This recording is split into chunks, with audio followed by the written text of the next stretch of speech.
Frankly, I don't want to talk about this. I don't want to bring this up. This is going to hurt my channel because I'm going to use the R word several times in a row because I do believe that somebody needs to say something about this because no one is.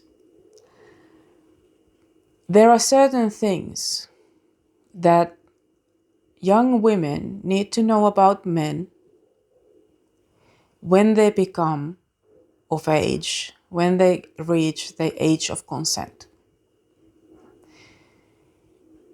There are certain things that you need to know about what ordinary, everyday men, the ones that you see all the time, what they are like. And don't expect them to be Disney princesses. Don't expect them to be Disney princesses. What an awkward plural. The reason for this is, even Disney prince will get horny. They will want to have sex with the princess, right? The princesses. And they will more than likely want to do that before they marry you, or the princess. I'm not telling this to you because I don't believe in true love, because I absolutely do believe in true love. Men do fall in love with women, and they do it permanently without the ability to fight back when they do. You don't need to force a guy who wants you into being with you or being faithful to you, but you have to know certain things about men.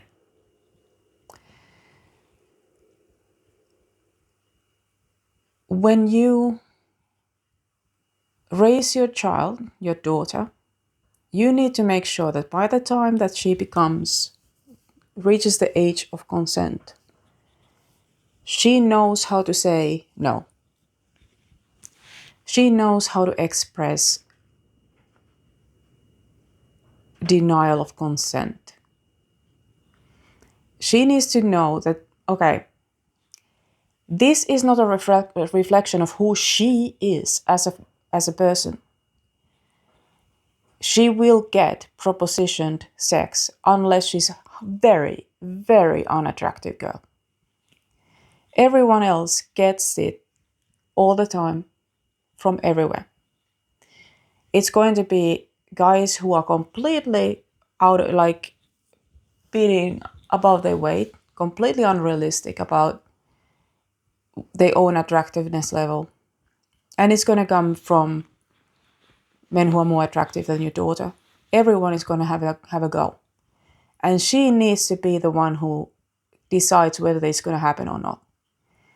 She needs to know that just because she is at the age of consent, she does not need to consent. It is her obligation to say yes or no, and it has to come from her. What she also needs to understand is that she cannot say yes to sex expecting there to be a other kickback for that consent. As in, she can't have sex expecting that this will change his feelings toward her. It might not, but that shouldn't be the reason. She can't expect him to start going steady with her after sex, at least not automatically or after one night. She certainly shouldn't assume that it's going to lead to marriage. She cannot assume that he's going to pay her or make her rich, or that if he's wealthy, that means that every girl that he's going to be willing to sleep with is going to marry the girls that is willing to sleep with him, or that he's going to somehow reward sexual behavior afterwards. This is especially important in BDSM relationships. I know of women, even older women, who believe this 50 Shades of Grey thing, that if you submit hard enough, then eventually he's going to make you into his wife. Highly unlikely. I'm sort of skipping ahead a little bit.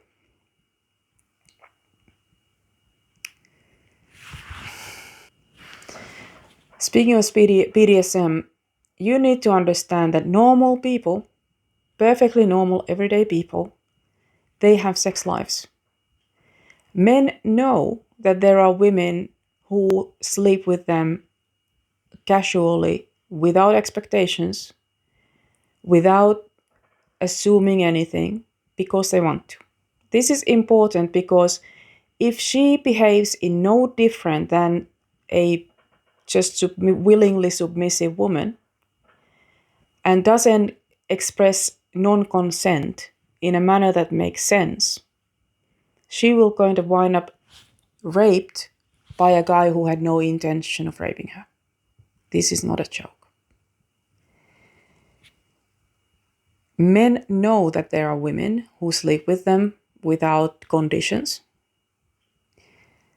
and they do it frequently. This means that even if your daughter, even if you don't want to sleep with men casually, without out of wedlock and without expectations, you need to know that some women do. And they're young women, they're older women, women of all age, they do this. So you need to make sure that you know how to say that you're not one of those women. It is not that I judge those women. I do not. I'm one of them, or I used to be one of them. And I have nothing of ill say about any of that. I'm just saying that you cannot be so naive that you believe that there are men who don't want to sleep with you, or that there will be men who are willing to marry you without expecting sex to come out of it, or to be in a sexual relationship with you without having sex, as in being in a romantic relationship with you without having sex. You can have that, but there's going to be a condition. You may find an asexual man, that's possible, unlikely, but possible. You may find yourself a gay man to marry and he will have sex with somebody else, not a woman. You may find yourself in a marriage with somebody who is willing to marry you for the pretense of it, as in the optics of it, so that his parents are happy and your parents are happy and everybody's happy, but he's going to sleep with somebody if he's not sleeping with you. And I don't care how good of a family his family is. I don't care how nicely he's presented. Usually the nicer they look, the more they cheat. And I don't want anyone to go into relationships expecting something completely naive that is never going to happen.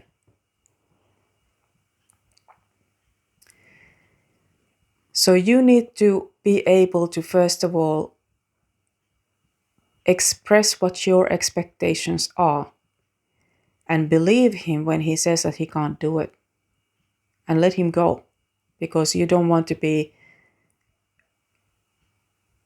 hanging on to a guy who very much expects normal women to be different than never gonna women who don't want to have sex without before getting married, or not at all even. And what you also need to know is that normally women do like to have sex, and it's normal to want it, and you will have to want it in order to do it. Otherwise it's not really nice, is it? So you need to know whether you want to do it or whether you don't want to do it, and make this decision as an individual for yourself and for the sex only. It doesn't have to be, I'm not going to tell you who you need to or can't have sex with, but it has to be your own decision. You need to decide who it's going to be and why and under which conditions. And your parents need to understand that it is their job to teach you to say no, to be brave enough to say no. Men are not going to get mad at you. They are not going to get violent because you say no. And even if there is a guy who does this, and it is possible that there is some guy still somewhere left who can't take rejection. In my 50 years, I have ran into one of them, but you sort of can tell. If you keep your antennas open, you can tell. But if you suspect every guy who is ever going to come near you for being a swine, because somehow you expect them to be a Disney prince, and they turn out not to be a Disney prince, because all of them will turn out not to be a Disney prince, then you think that, okay, they're basically Epstein. That's not true. Men are normal. Men have a constant, relentless interest in sex.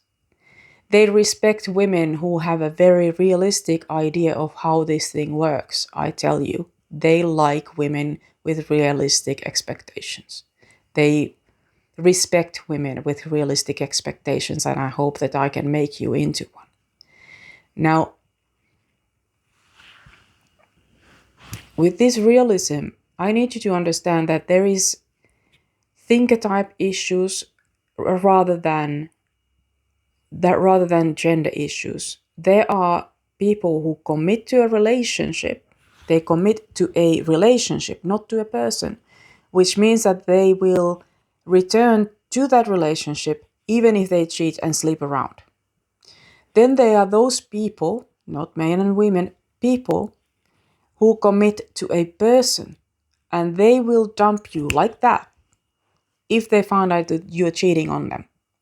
And they expect themselves to be dumped like that if they would be cheating on you. And these people are very unlikely to be cheating on you. And if they do, the reasons are something that we can't predict yet. So when you get into a relationship, you need to know whether this person is the kind that commits to a relationship or whether they commit to you. And you can ask them that, and they will believe it to be virtuous. Like one person believes it to be virtuous to be this way, and the other believe it to be virtuous the other way. And you need to agree on which one of these options is the virtuous one. You need to have the conversation before you jump into bed with anybody, because that's where things get messy when you go into a relationship. Even like I would rather say to young men that you need to make sure that if you are looking to have casual sex with women and young women, old women, whatever, if you're looking to have casual sex, you cannot take them for a date. You can't start with a date. One, maybe have a coffee, and if everything looks okay, then you can go do your thing. But 3 dates to some women is a commitment, especially if you haven't slept with them. And you can't afford to do that, because that just gets you into trouble. Also, I need you to understand, young men, that women typically don't get angry with you because you have had sex with them. They tend to get angry when you stop. And you need to be very aware that currently women can turn around 20 years later and say that what you did to them wasn't consensual on their part. And it is scary. And this is for the women, young women. You can't keep doing that.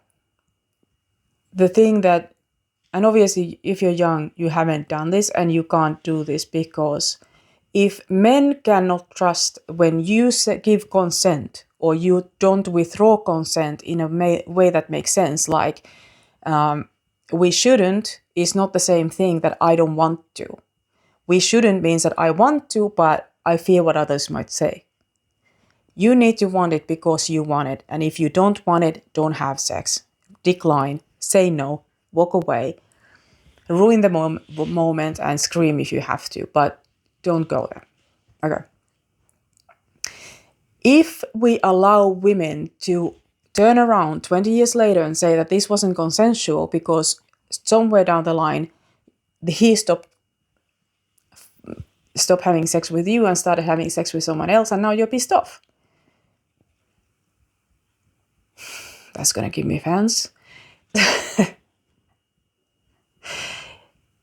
Whatever the reason is that women turn around and decide that something that is, to me, like when I read her account of this events word for word and look for the moment where he was supposed to know that she didn't want to have sex, honestly, I haven't found but one account that, okay, there was at least a point when she made a point that she didn't want it. One. I haven't exactly been scouring the internet to find every account that they ever written, but the ones that I have randomly come across to, I've gone through them and wondered, where did she say no? And I haven't found any. And that's scary.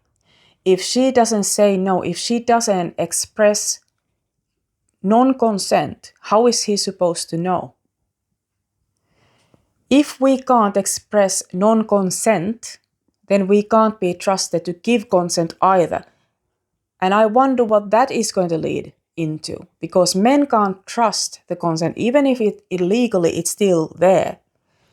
They will have to come together and say, you know what, we can't trust women's word on this, so we need to have someone else speak for her. And who do you think that is?